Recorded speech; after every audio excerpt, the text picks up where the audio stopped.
break the record. Snowfall wins the Cazoo Oaks by a wide margin. Adair and Adam Kirby for a first classic success, and Adair is pouring it on and striding clear to win the Cazoo Derby. Right, so here we are again, back on the table, lads. Yep. Been a little while, but we're back again. Obviously concentrating on the flat now. Unfortunately, from our point of view, Sean, the jumps is in the rearview mirror somewhat. This is where it gets tough, isn't it? Yeah. So we'll be leaving it to the two experts, or the flat half experts of Money Rider. Where? So that's over to you two boys. So we're going to look at the Coronation Cup. We're going to look at the Oaks and we're going to look at the Derby. Not necessarily in that order, but that's what we're going to look at. But we'll start off, I believe, with the Coronation Cup. Yeah. We're all in agreement, yeah? Yep, definitely. Yes. Yep. So without further ado, I'm going to throw it over to the experts. Which one of you wants to pick up the mantle and run with it? Go on then, Mark. Oh, thank you, Jamie. Yeah, I think what we were just talking about earlier, I think it's a very strong ended field for the Coronation Cup this year. I think it's going to be quite a small field as well by the time the actual declarations are going. You look at some of the names that are in there. You've got Charlie Appleby trained Adair, who won the Derby last year, followed it up by winning the King George at Ascot. Very impressive there. But I'm more looking forward to seeing Pile Driver back in action. Yeah. He won the race last year very convincingly. Followed it up with a good convincing win on the all-weather at Lingfield. Just didn't quite go his way when he went over to Hong Kong and Maidan, I believe, as well. Just them three. A couple of poor results. Yeah, it was a couple of poor results. I don't know if it's a little bit was just expected too much of this horse, but going back to previous victories, I think he's really impressed me. And I think no jockeys have been confirmed yet and who's going to ride them. But I think by the time the race comes around, I think the smaller the field, I think the more the chance it will be. I'm not sure if Adair.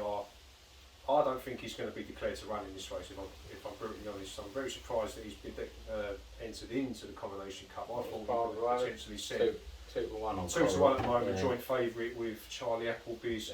It's not Martin Dwyer's his regular jockey, isn't it? Yeah, So I should imagine it would be Martin Dwyer again, I would have thought, wouldn't it? Yes. I'm very surprised about they are. I don't think he's going to be declared for that race come the race. Another interesting one, Sir Mark Prescott, Alpinista. Which is unbeaten so far, make its reappearance again this season. You've got the Charlie Appleby trained as well. Jubilee? Yeah. So I'm very sorry, I always get the pronunciation. And Huckham as well, which is always a touch and go horse at times. But Pile Driver for me, going by last season's performance in the Coronation Cup, I think just gets the nod for me. But I think by the time the race comes about, I think you're probably going to look at a very smallish field. I'd say the smaller the field, the better chances I think it has. I don't know about you, Jamie, but I think Pile Driver for me is just nodding it. Yeah, Pile Driver's got the experience. He's won at Ascot, and he's got all the attributes for his running. Really like his attitude and everything for the on the flat. I do believe it. I'm not sure. He must have run at Epsom before. But like with all the trainers, obviously people are quite interested with the national one. But you got all the famous trainers. You've got Charlie Appleby, Sir Mark Prescott, Richard Hannon. You've got John Gosden. But then some of the trainers now, they're all starting to get in a bit of a partnership. So you've got like Mark and Charlie Johnson, and you got Thady and John Gosden, and then you got William Buick and Chris Grassick and all that. But for me, looking around, I was interested in Adair because he's done very well in his form. Last year he was in the Kitco Champions Day. He finished 5th. I was there as a racemaker, and he did quite, he fell away because he had really good form during up there, as in he won the Derby. Also leading up there, he won the King George, and then he went to the Arc, and it didn't work out for him, unfortunately. Finished 4th out of the 14. It was on very soft conditions at the time, and it was quite close because you got the winner. It was only like 4 lengths yeah, between the first 4, wasn't it? Yeah, because it was second was a 3 1/4 lengths. Hurricane Lane was just short ahead, and then Adair was fourth by 3 lengths away from the fourth. From the third. So I hope that Adair, and he will be my selection if he is entered. The other horse that I've been looking, and obviously with the National Hunt, you had lots of Irish trainers like your William Buick, Henry de Bromhead and all that. But the top one, if you are interested in the flat, is a horse called Wordsworth. Now Wordsworth has come from the not the magic roundabout as Wordsworth as the pet dog, if you all people know. And Wordsworth did really well last time. Not long ago at the Curragh. Unfortunately, he finished third, but I'm sure he will have a bit of experience. And he up in trip, or even below in trip. He ran in 1 mile 4. The impressive that I backed was Raise You, won very, very well. And Wordsworth was caught out at the time, even though he kept on at 1 pace. So the 2 horses that I would go for in the Coronation will be Adair. Obviously I'll do each way. So Adair with trained by Charlie Appleby and hopefully ridden by Adam Kirby, but we just don't know with the actual jockeys. And the other one is Wordsworth. He's trained by Aidan O'Brien. Yeah, he's got loads of bleeding entries. He's got like loads in Coronation, loads at the Oaks, and loads at the Derby. I'm wondering if if you could, you would, wouldn't you? So, yeah, obviously. Well, obviously with the owners of Coolmore. So hopefully, most probably Ryan Moore will ride Wordsworth. So that's for my 2 selections, Adair and Wordsworth each way. Now, Jamie. Yes. Now we've had our bit. Yeah. Let's leave it to the National Hunt experts and let's see what they think on of the flat season so I'll far. tell you what I think, Mark, and I'm going to go with that one. So you chose Huckham, number 6. To be honest, I agree with Jamie on Adair. Again, you have got there's 3 of the Charlie Appleby Godolphin horses in there. More than likely 2 will definitely go. If truth be told, that Monobo, great form, but you're looking at Maidan form and French form. There's nothing over here as yet. It's different. And for me, I mean, it's probably a great horse, but I'm always sceptical of those that have done. I mean, Maidan is a good stepping stone. We know that for when they then come over here, because that's that winter break, isn't it? They go over there. If they run well, they've had a couple of runs in, and then it transfers over to here. But obviously has a bit of French form as well, and I'm never too keen on following anything that's had French form, but that's not until it's had a couple of runs over here. And especially if it ran at Paris Longchamp with on very soft conditions. Because that's it. I mean, going into a race like the Coronation Cup, and it's going to be going off possible 2-1 favourite for me is way too short for a horse that hasn't had a run over here, and I don't know enough about. Adair, we know, like we said, Derby winner. Course and distance, I'd imagine that a track like Epsom is very key. It's a very sharp course as well, Epsom. You've seen so many times in the Derby, the Oaks, or anyways, we come around that bend. Well, it's such a sharp dip. It's the same thing when you come around the Tacknell corner, and when you actually see it, and when you do go and see the track, where a few people would visit, it's the camber of the actual track. So with Goodwood, it goes from right to left, and in Epsom it goes from left to right. And where that goes round from the camber going into Tacknell corner, going into the home straight, you will see a concertina effect where you get a few jockeys are trying to move into position and jostling into position. But sorry, I've I fully agree, and that's part of the reason going for a horse like that, especially when it's a horse that pile driver would prefer to lead from the front. Whereas it's not going to be that easy to get that sort of lead in a race like this. Whereas we've seen with Adair, can work his way through crowds, can get the nitty gritty of flat racing, so to speak, done when you have to bustle for position. When you see a space, you have to make it happen. So for me, as a win, assuming he goes, and again with a couple of days. Say, interesting mention of that. if you look at the Racing Post stat, Are they've all got odds against it apart from Addy. Yeah, that's why I'm a bit concerned. I think So I wonder if, they you know, are. I don't know, like Don't know. maybe a little Fair short forward or Yeah. kind of Yeah. something Obviously- changing as we speak. I don't Yeah. know. Well, we know Yeah. that's what we always say in this, isn't it? As Neil used to like to say, it's all conjecture. Yeah, exactly. Until yeah, those decks yeah. are made, then we don't It's know. also it's all to do with the ground conditions as well, because obviously with the weather, it's going to be good. I would imagine it would be good to firm. Well, should we say, Jamie, it is typical British weather? Yeah, we have going got from one day to the Yeah. next. Exactly. The other one I was looking at, I'm going to go O'Brien as well, but I've plumped for Kyprios, I believe it said. Yeah. Again, it's another one that is going to be a big step up.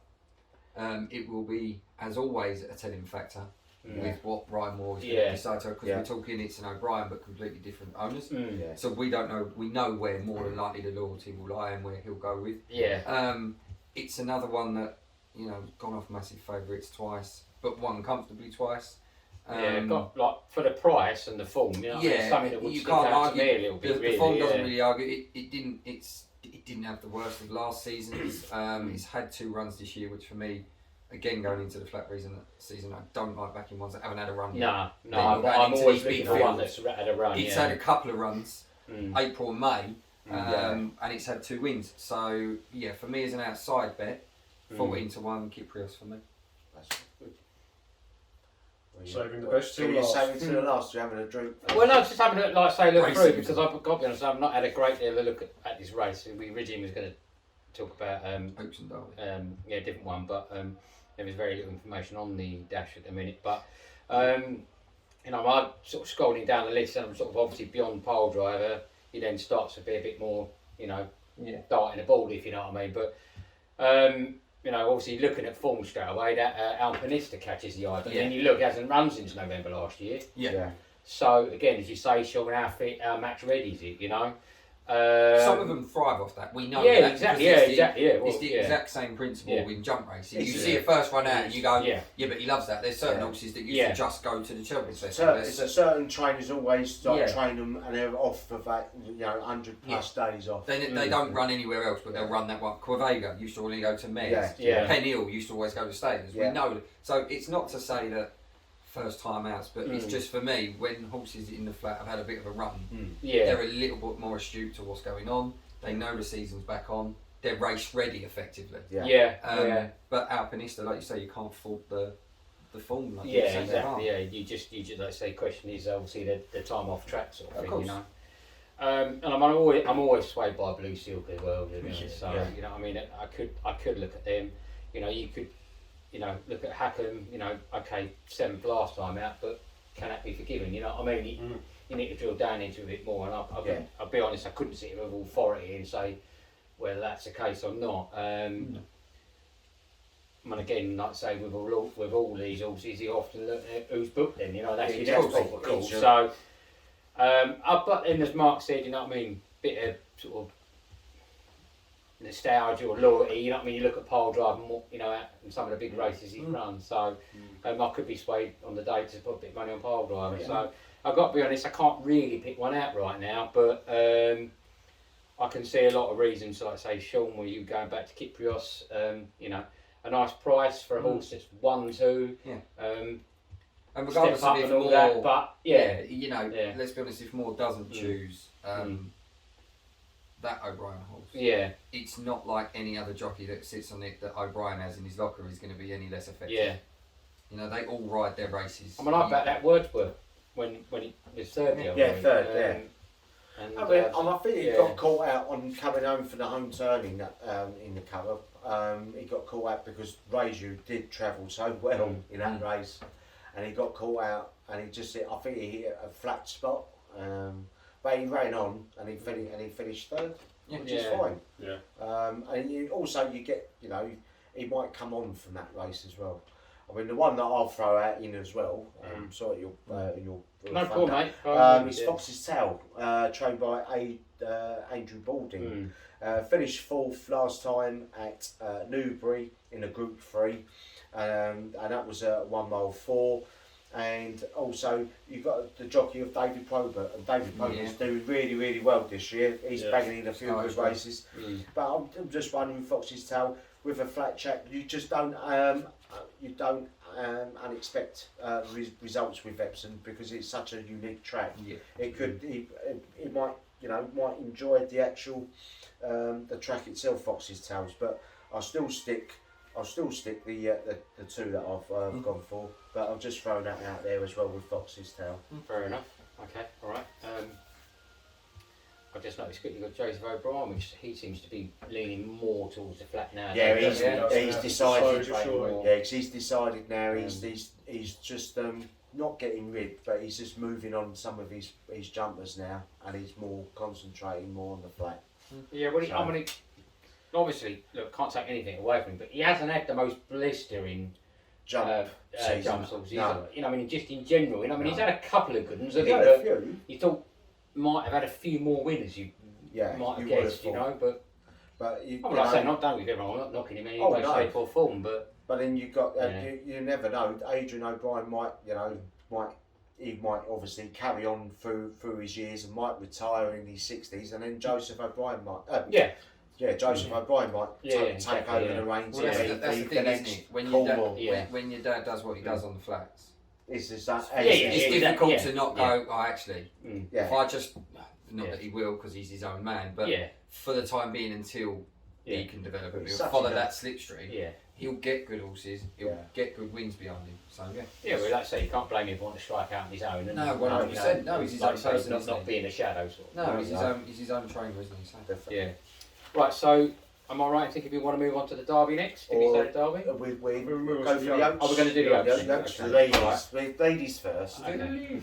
The ladies. Alright, well, I'll go then since I'm already gabbing on. I wrote down a few notes about a few of them. Obviously, Emily Upjohn at the top of the betting. 5 to 6 now at the minute. Tuesday, Aidan O'Brien. Nashwa at 9 to 2. And then Concert Hall 7 to 1 after that. Doing a bit of research and having a look, as you say, who's won what. It's tough because they've not really sort of faced each other a lot of them. No. You could see why Upjohn's the favourite. Emily Upjohn, yeah.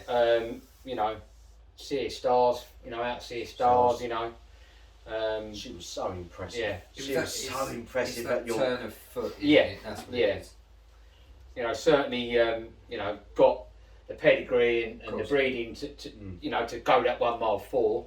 I was about to say again, making a few notes on that. A lot of them haven't actually done the 1 mile 4 yet. So again, that's an unknown. Yep. Yes. What do you look at? But the way she pulled away, she most probably will enjoy the up trip of 2 furlongs more. Yeah. So the way she pulled away from that field at York, and that was impressive. Yeah. I think more people might be behind Tuesday. Had slightly better run last time. Yes. Okay, it wasn't terrible by any means, No. but it escapes me who won that race now. Cachet won that race. Cachet. Which obviously a lot of people would have expected to be behind Tuesday, but clearly wasn't, and performed very well to win that race. Could be Wednesday though. She might be right in front of Wednesday. It could be Thursday. But could be, yeah. So I've had to say, look through and again, say Ryan Moore's banging form. So where's he gonna? What's right? Well, fairness, there's a lot of jockeys who are in top form. Starting off with William Buick. Yeah. He had a massive run. Then Ryan Moore just shot out. He done that last season. Doyle. Look at He James done it Doyle. before. James Doyle did a Guineas double. And James Doyle, on that double on Caribus, beating Native Trail, who was a red hot favourite for that. And then winning on Cachet as well with 1,000 guineas. I don't think many people would have had that double if they did. Fantastic. But that's another 2 great, 2 races in 2 days, to win like that. So jockey appointment is massive at the moment. Yeah. There's going to be so many people out there who's going to want to try and get certain jockeys for certain, horses for the races. As I noticed, a lot of them all got same entries as well. Ribaldale and then Juddmonte, they've all got entries for. Yeah. All going to go down the same route. Definitely. Of the main 4 protagonists, I'd sort of be very much inclined to stick with the favourite, really. I know it's not exciting, but not really put a foot wrong. Whereas the others have just maybe not quite performed as I think I agree exact level that they hoped. You know what I mean? None of them have been terrible by any stretch of the imagination. But as I say, even Tuesday, okay, what was it, third I think last time? Second over in Ireland. Oh yeah, sorry, That was a Guineas. I think Tuesday. Oh yeah, so I'm talking about the time that was before. in the Irish Guineas. Irish Guineas. I think I agree with you, Glenn. Definitely. I think with Emily Upjohn. Yeah. I think it's like what you were saying about Tuesday. You know, another AP O'Brien horse we always like to mention when it comes to these races. Come third in the 1,000 guineas, and then obviously was unlucky again in the Irish 1,000 guineas. But when you take away the 2 winners in that race in Cachet, and then Homeless Songs, who was absolutely incredible in her performance over in Ireland. But I agree with you on Emily Upjohn. She's got some similarities to Snowfall, and how perfect she was last year with Frankie Dettori, and I think Frankie Dettori's found another great partnership with Emily Upjohn. You know, she's only had 3 runs, you know, so we've got to be optimistic here. You know, there's a lot of horses out there. I think there's another one that I looked at. I'm having a look. It's Nashwa. John Thady Gosden and Hollie Doyle on board that horse last time out, which ran very well. Wouldn't that be a great story? Hollie Doyle. Winning the Oaks. Well, they will always come. You know, there's always. You know, William Buick done it when he won his first Derby on Massar in 2018. Adam Kirby as well. Adam Kirby. You see how emotional it was for him when he's the first jockey to win on a horse coming out of stall number 1. No horse has ever done that in the Derby. Yes. So there's always these history-making moments, but at the moment, I know there's a lot of top horses in there. Emily Upjohn is on another level, and I think she can grow to be a fantastic That's horse. what I was thinking. Like I say again, just looking at the overall picture of everything, like you said, she just seems to be that cut above. And I mean, I could be wrong. As I say, I don't profess to be a flat. She strikes you as the type that at the end of the year, you'll look back and it'll be her. Not her season, but you know you've had it before where you've had the Enable season or the Stradivarius season. This is a 3-year-old that could be anything. Exactly. And if she goes on to do well, it'll be a case of right. 2022 it won't was be the year of Emily Upjohn. It won't be surprised when you look back at the end of the season and go, well, you know, 100%. she kicked on and won again and again and again and again, sort of thing. I agree with you go away thoroughly, to be fair. You go away from you go away from the fillies, and you could look at Emily Upjohn and you think you can't take away from her 3 performances. It's like what people were saying about Baid. You know, there's a lot of people out there who are just swiftly coming away. But what we're saying about what this horse could do is what a lot of people are saying about what Baid could do. There's people out there who are saying that Baid is probably the best horse in training at the moment, and probably as good, if not better, than Enable. You know, I think that's a bold statement to make. But when you look at Baid's performances, there are question marks scrapped from that. But when you're going back to the fillies, because it's what we're mostly concerning on here, Emily Upjohn, as you said, is a 3-year-old who can only get better over the years, and what she's done so far in only 3 runs. It's the same thing what he trained with in another filly, and it wasn't Enable, it was Traguga. Traguga. And she was impressive, and she only ran 4 or 5 times, and then she went into the breeding sheds, and then she's obviously breeding quite a few winners from her. So that Traguga was, I mean, I was impressed with her when she'd actually won the Oaks and then won leading on again. But with my section, but Emily Upjohn, I think Emily Upjohn is a cut above the rest. She really did impress me, because when I was watching it, I went, "Who's this?" Because you just do not, you get some impressive horses out of York who that really pull away from the track and win by 5 or 7, 5 lengths, and she really did impress me, and I think she will handle the track. Apparently she'd done, there was at the Breakfast in the Stars, they do like an early morning gallop at Epsom, and apparently she'd done really well with under Robert Havling at the time. I reckon she will be the one to beat. I've been reading that she's been pushed out to evens, and that's a very good bet. So I would back Emily Upjohn. looking, in my perspective, in the field, if, and I mean that's going to be a big if Rogue Millennium, I've been reading that she's going for the Oaks, but I've been looking at the field and she's not in there, but she most probably need to be supplemented, and I thought that would be a great, another good story for a horse, for trainer Tom Clover and for the owner for Rogue Syndicate as well, because they had there was another syndicate running in the Oaks with Nick Bradley's horse that finished, I think, in the top 6. It'd be great to have another syndicate horse running in these Group 1s, like Cachet won at Newmarket, winning the 2,000 guineas. Or was it the 2,000 guineas? Or I think it was the 1,000 guineas. Is it 2,000 guineas? Cachet. Was it 2,000? 1,000 guineas. Yeah. Always get them mixed up. And I thought that was fantastic, having seen a syndicate winning a Group 1 there on the flat. It'll be great to see Rogue going into the top 6. I think she done really well at Lingfield, because Lingfield is a sort of a roughly the same way of the track way it, you know, how it persuades as Epsom, because you've got like a turning. It looks like a bit of a camber, got a bit of undulations on the track. I thought she coped really well. She come out wide, and she actually pulled on a really good bit of pressure at the home straight, and just won, winning just by a neck. She done quite well. The next one I been looked on was, if she doesn't enter in there, Rogue Millennium, I like Force of June. Finished really well in soft conditions though, but she has run on good conditions at Leopardstown twice. She won at Chester. She did really well on that day, and that was in the Cheshire Oaks. So sometimes some of the you know, with the Cheshire Oaks and the Cheshire Vars and all that, they normally do well either on the, for the Derby and Oaks. And I thought she done really well, winning by a neck, beating above the curve.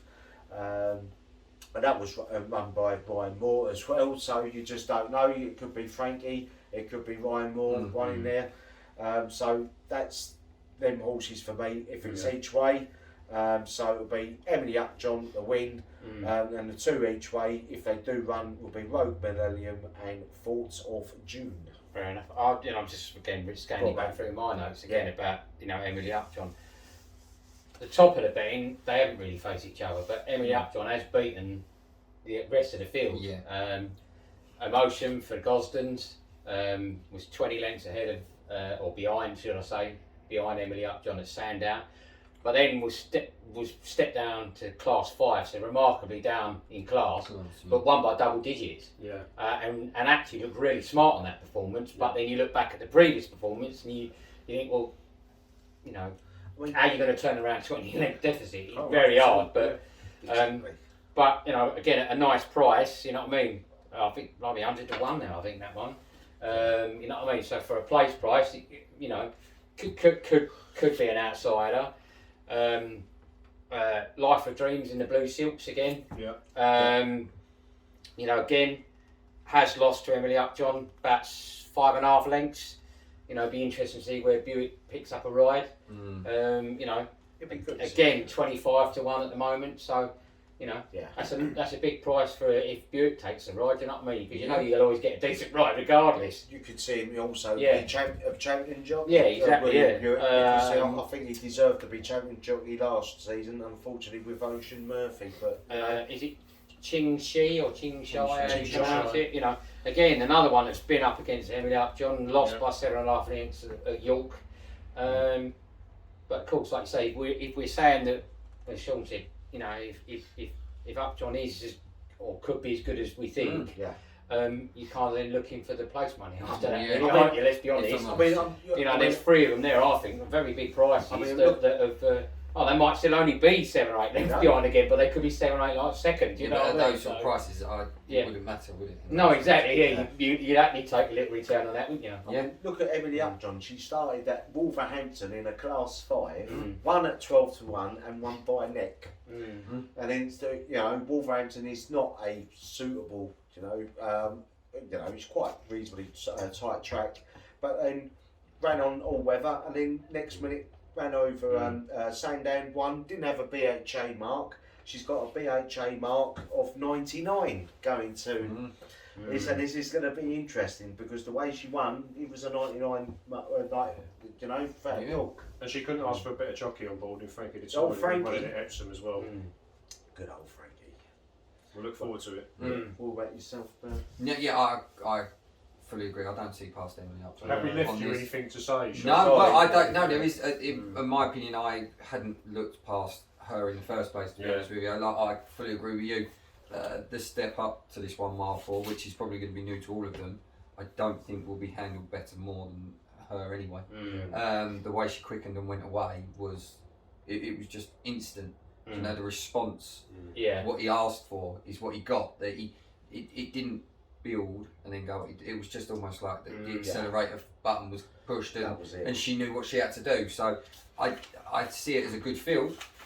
But again, seeing it as a field where all of them are taking a step up, I don't see any of them getting too close to her. Yeah, they're, like I say, they're most of them, like I say, stepping up, and they've got to contend with 100%. I mean, a horse. Like I say, at the moment could be anything. Yeah, you could look for the value at the moment if you were going to do it early. You'd be hard pushed to look past Tuesday, because as much as most of the time has gone off favourite, just has been beaten by better horses. And sometimes you have to hold your hand up. But with form figures, not seeing him outside the top 3, or not seeing her outside the top 3, at 12 to 1 would be difficult. But I mean, until those confirmations are made, the money would be looking at Emily up. Yeah. Okay. All right. Well, let's move on to the Derby then. The big one. I suppose obviously the biggest story was the withdrawal of Luxembourg. It's a shame. I suppose that was the biggest story. Many anti-posts seem to fall there. Exactly. Yeah. So that's it's been a few weeks now, hasn't it? I was a bit disappointed with that, because I thought Luxembourg, I thought she was a bit hampered when she came out the gates at 2,000 guineas. Still powered on well to finish 3rd. But it was disappointing because I was looking forward to seeing this horse in the Derby. But then obviously on the back of that, I suppose everybody went, right, okay, Desert Crowns then. Of course. And then on the back of that, Stone Age went and bolted up. It's made for a great Derby. You know what I mean? So, they had the disappointment, the O'Briens of Luxembourg having to, to withdraw. And then no sooner they're talking about on the telly, they went, well, there's been a winner over in Ireland, and the ITV covered across to that, and you saw Stone Age bolting up, and everybody going, oh, okay, they might still have the winner then. So, it's an interesting one, I got to be honest, that was well impressive, that Stone Age. Yeah, I think Brian Moore educated that horse, trying to tell it what to do when he's in front and pushing it and that.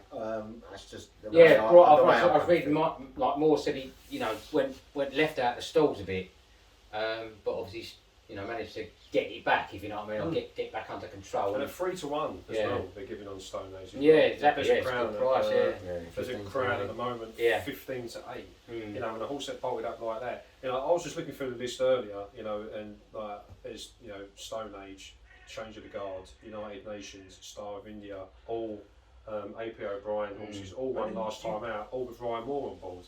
All 4 of them, all very impressive. But then some of them, like Star of India and all that, they will run in the Derby. But then if they don't be successful at the Derby, you could see them being an E-ball, or not an E-ball, or a St Ledger. A St Ledger horse. I think the one thing that I like about this race more than anything, I think you've got to look at the previous winners over the last 5 years. This race has been dominated by AP O'Brien and Charlie Appleby. You had ADR last year, Adam Kirby, as we said, first horse to win coming out of stall 1. We go back to Wings of Eagles, it was a 40 to 1 shot, my first time at the Derby. Massar, William Buick's first Derby win for the Blue Silks. Anthony Van Dyke, who won the Derby Trials at Lingfield and then went on at 13 to 2, I believe, and won that race. And then Serpentine, where that victory comes from. It was all behind closed doors, where it just gave that horse so much room. It was unbelievable. I think we could sit to the cows come home and talk about that race. I think was it because there was no spectators? Because we don't know how people was going to react to how the racing world was then. But I like Change of the Guards. It beat New London, which was a red hot favourite in that race. I liked its turn of foot. Ryan Moore clicking the gears. But I've got to totally agree.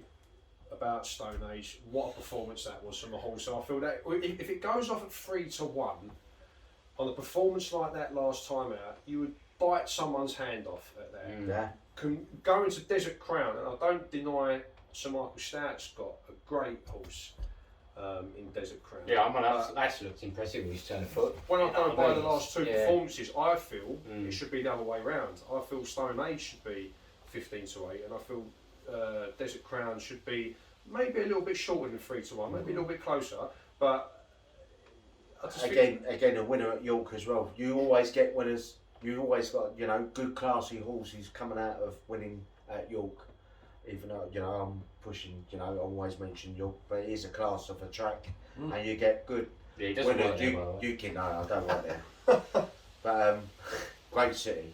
But then you get some very good classy horses winning out of York, and then pushing on and winning some top class races. I think also as well, like what you've got to remember, you know, you look at how short the odds are, you know, Desert Crown and Stone Age, and yeah, you know, we can say they're very much respectable odds. You know, but you look at, you know, the odds of horses over the years. You know, like I've mentioned, Wings of Eagles was 40-1, Serpentine was 50-1, Nassau was 18-1.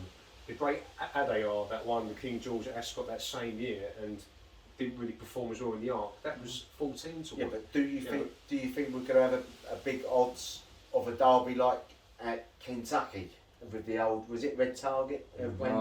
Went by 80, won at 80-1, coming from the back. Well, I actually watched that on Twitter. And I actually watched that race on Twitter from start to finish. I mean, not only was I trying not to laugh because of the accent of the commentary, but from a horse that came from the back of the field, that easily to win a race was incredible. The only thing we always talk about on Cheltenham is about pace of the race, and like championship pace of the race. Yeah. If you're making a mistake on the hurdle, you're going to make a mistake and you won't come back from it. And also, if you hit the fence, you're never going to get a comeback. It's going to be the same thing. It's going to be pace. You need to have pace. You've got to look in the field and see if there's going to be any pace on, because if you've got to have a slow enough pace, it's going to be a right pain in the backside where you're going to come in from that Tattenham corner, and you're going to be, everybody like jockeys will be like jostling for position to go down that really, you know, downhill home straight, and where the camber is, and you're going to make, you know, you're going to see a few horses going to lose balance and start making a few mistakes. Talking about big prices, I was just going to jump in quickly. The two that I find quite interesting is Appleby's runs. You've got the Hanny? Walker Stars and the Hanny. Both at 16s. Now Hanny's actually come in, because when I originally wrote my notes, beginning of the week, it was 25s. So it's squeezing in that one, and that has won twice at 1 mile 4. And again, which one will Buick go with? We'll leave a few bets, I guess. But you know, if you're trying to look for money outside the maybe the top two, and I think both of them have got, definitely got interesting form, and and you're looking at a brilliant jockey, champion elect type thing, on a big price. You know what I mean? So you have to think about it. You know what I mean? You talk about big price odds as well. I mean, I've been paying close attention to this horse, which was 80-1 at the beginning of the week, and it's now been down to 33. But it's Sir Bob Parker, and obviously what Sean's mentioned about horses from France coming over, Manubo in the Coronation Cup. Yes, it's got the form, and probably does deserve to be a 2-1 shot. But Sir Bob Parker, who's only had 3 runs, he's had a first, he's had a second, he's had a third. 40 with Coral. So a 33 is a bet on for you. And I just think, I think you've got what's another one as well. I'm just looking a little bit. Other betting companies are available. As they say on telly. Trying to have a look. And we've got another Aidan O'Brien in Ivy League. I mean, he's 80-1. Yeah. I mean, you just never know with that man. He's going to pull the strings coming out from absolutely everywhere to make sure he gets this race again. So coming back to the Derby and coming back on our selections, I mean, my 2 selections for the Derby as an each way. I mean, each way. No Brucey bonus. No Brucey bonus. So the 2 that I like and will be selecting when I do have bet is Stone Age, because absolutely impressive. I thought Ryan Moore done really well, educated the horse, pulled away from the field by 5.5 lengths. I think, you know, Aidan O'Brien was very happy with his performance. And he's a sire of Galileo. We all know what Galileo has done. Unfortunately, now he's passed away. Wilson Bassett could be the next Galileo, but he's got it'd be nice to see a Galileo again winning the Derby. So Stone Age for me. And the next one, what you just mentioned, and I've looked, is Walk of Stars. That's a sire of Dettori. Dettori is done very well. He's a trainer of Charlie Appleby, having a fantastic season. It won't be surprising me that Charlie Appleby will be champion flat trainer this year. I think William Buick will start, will bite him, behind him by his ankles. I think William Buick has been absolutely fantastic this season, banging some very good winners. I think Charlie Appleby will win this derby. I think Walker Stars will do it, but I would like to see Stone of Age win it. So those are my two selections. What your selections? I would say for me, Walker Stars. Like I say, I'm for a toy. Like I say, toying. You know what I mean? Depending on what way Buick goes, will be the way it persuades me. Like as you always saying, Sean, about horses for courses, as the old saying goes, and all that. Obviously, that Nehani has. Won twice at the distance. So, if Buick goes that way, that will sort of go, okay, that's a tick for me in that box then. But I think, personally, I think Stone Age will win. But, again, if you're trying to just throw it out there and be a bit more interesting than just sticking with one of the favourites, then, I'd be very tempted to put a few quid on either one of those two, to be honest. Either the two in the blue six for Appleby, really, whichever way, really. What about yourself? Yeah, I mean, it's difficult to argue with the Stone Age side of things. Like you say, it was a learning curve for the horse that come away from it with a degree. I mean, he learnt very well. Desert Crown, look. Be nice to see some. Yeah, I was just going to say, from that point of view, I would play devil's advocate and I would plump for Desert Crown if we're going to battle it out with those two, because I do believe that the quality is in those two. Because the field will get diluted once the declarations are made. So we can look at this and say this is it, but we know maybe 3 or 4 that what we've all discussed won't be there.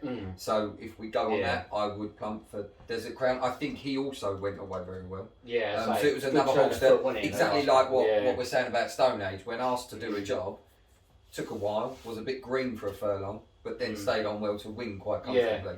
So I would plump for Desert Crown to play devil's advocate. But the other one that I like is 20-1 Westover. Won the classic trial at Sandown. Beat some decent types. In the race, you're looking at a couple of Godolphins in Gold Spur that went off favourite. And again, it was Ralph Beckett's only ride in this, where the others have plumped for stacking the deck. He's obviously got some faith in a horse that, obviously he doesn't have the luxury of having the larger fields like he does at home, the bigger horses, but Ralph Beckett's got he's a really good trainer where he's had an Oaks winner as well. Yeah, exactly. And Robbo. And like I say, this Westover, it took on the type likes of River Thames with more on board for Aidan O'Brien. You've got Gosden horses in there, 2 Godolphin horses. Again, doesn't matter where they are in the Godolphin, O'Brien, Gosden pecking order. They're still going to be smart types. And he's won that by a short head, but then the rest of the field were 9-10 lengths away. Coming back to Sir Stout. Stouty. His last derby, was it the ill-fated Shergar? Was it his last? That was his last. I could have gone that far back. That sounds like a quiz. Let us know in the comments below. Because it takes 30 seconds to Google. I'm just wondering. But I'm just wondering, that was his last derby, ill-fated Shergar. If someone can find that out, that's what or not find it out. If they know that, I'd like to know when as well. What year that? Better than that. If someone knows the answer, and next time you see us at racing, come up to me. I'll buy you a pint. There you go. I think that was 80s. Because we are just 4 guys who sit down in a pub and drink beer. So, Walter Swinburne won it, and Shergar won it by 10 lengths. There you go. But so for me, I would like to see Sir Michael Stoute win. I do believe, I know what we were saying about Stone Age and Is it a warranted favourite in Desert Crown? I do believe there is a massive argument for him to be. Yeah, as I say, when they again, show, maybe that is quite a gap, 15 to 8 and 3 to 1. Yeah. It doesn't sound it, but it is in betting terms. I do think he warrants yeah, it. So I'd say Desert Crown, and at a price, I'd like to see Westover for Ralph Brackett do well. To be honest. Your selection is done. Well, my nap's going to be Stone Age. Yes, my next best is Change of the Guards, and a little Brucey bonus at 33 to 1 is Sir Bob Parker. Oh, okay. I noticed none of it mentioned Donica's got one in there, hasn't he? Donica 8 to 1. Yeah, I was actually Piz Badil. Piz Badil. Yeah, it's because I was afraid to say it. Yeah. Piz Badil. Didn't have his family again, show. it's another one. It hasn't tackled the 1 mile 4, but it's 1, 2 out of 3. Yeah. So if you try and excuse or take out the top 2, going on, it's what he's done so far. Got to say, comparing it with all the rest, beyond the top 2, you've got to have a problem is, isn't it ridiculous? Because every single one of those has won a race. Even the horse at 200 to 1 for Andrew Balding hasn't finished out the top 3 in his last 5.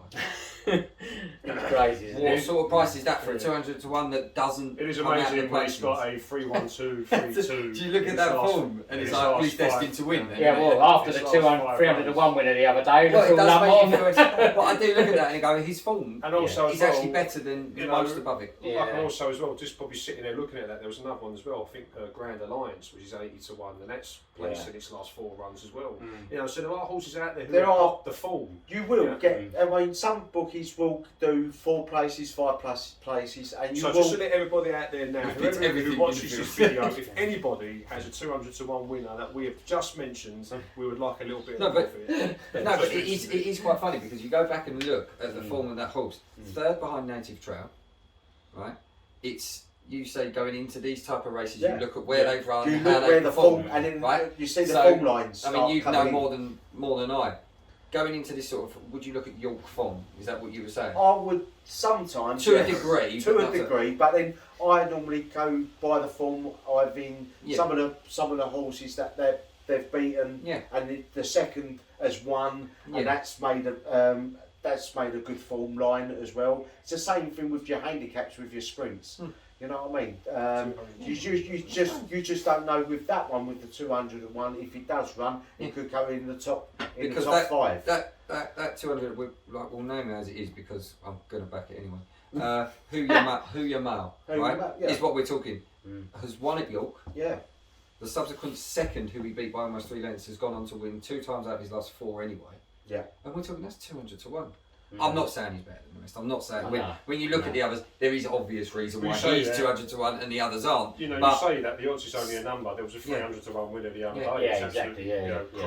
So basically, what I'm saying is I've changed my mind. And lump on 200 to 1. And we all know, we followed this sport long enough and followed some amazing horses over the years, and they don't always turn up. No. You know what I mean? Finished in front of Star of India in a Group 3 at Newmarket. Who Star of India last time out. Anyway, I've got to stop looking at that. I'm about to go to the bank. Mortgage on. So you're going to have to tell the wife that we might have to. That is true, though, isn't it? You know what I mean? We've all followed this sport for many years, and we've often seen, absolute odds on favourites not perform. So just to let everybody know, Sean is logging on to his Bet365 account at 200 to 1. Just in case. And that's what makes this game exciting. Because from time to time, when everybody thinks that the favourite should walk away with it and there's no chance it's going to win. It happened at Cheltenham. Yeah, exactly. With Nicky Henderson's, with the names escapes me. Not that horse, not that horse in the Queen Mother. Oh, and that name's don't worry about it. Twitter and YouTube, Nicky Henderson absolutely went backwards, and he just went. He was near on, odds on. Oh, Shishkin. Yeah. Sorry. Oh God, yeah. Excuse me. My so long ago. Yeah. But sorry, I'm leaving that now. The jokes are out there, but I think Shishkin's still running. Yeah. But so I'll stick with my 2, but I'm just saying as a value bet. Yeah. That's really But it's great to have the flat back, and it's great. It's great that it's been good weather. It's good.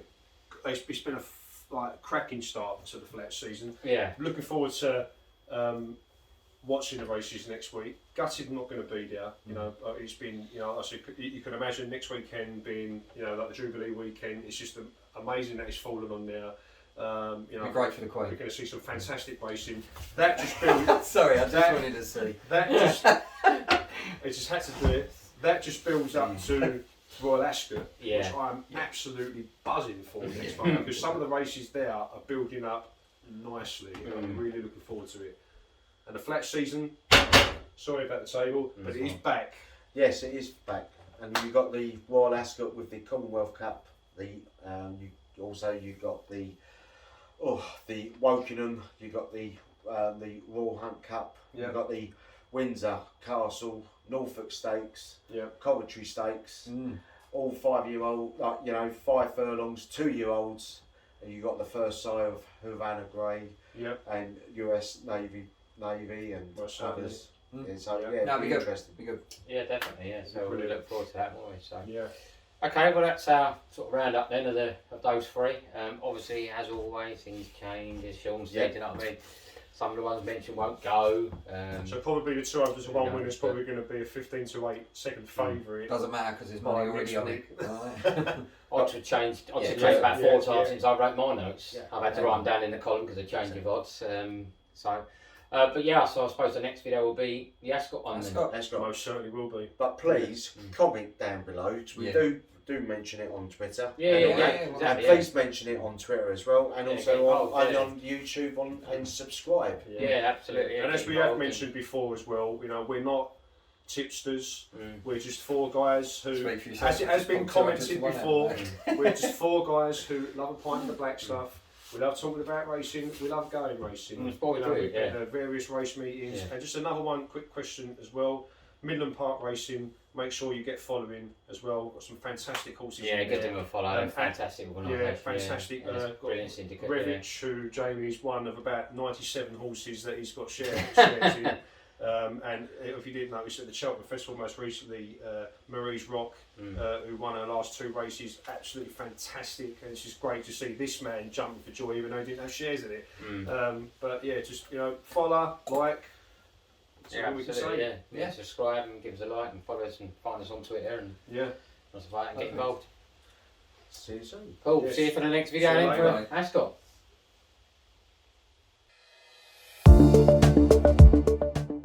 This could break the record. Snowfall wins the Cazoo Oaks by a wide margin. Adair and Adam Kirby for a first classic success, and Adair is pouring it on and striding clear to win the Cazoo Derby.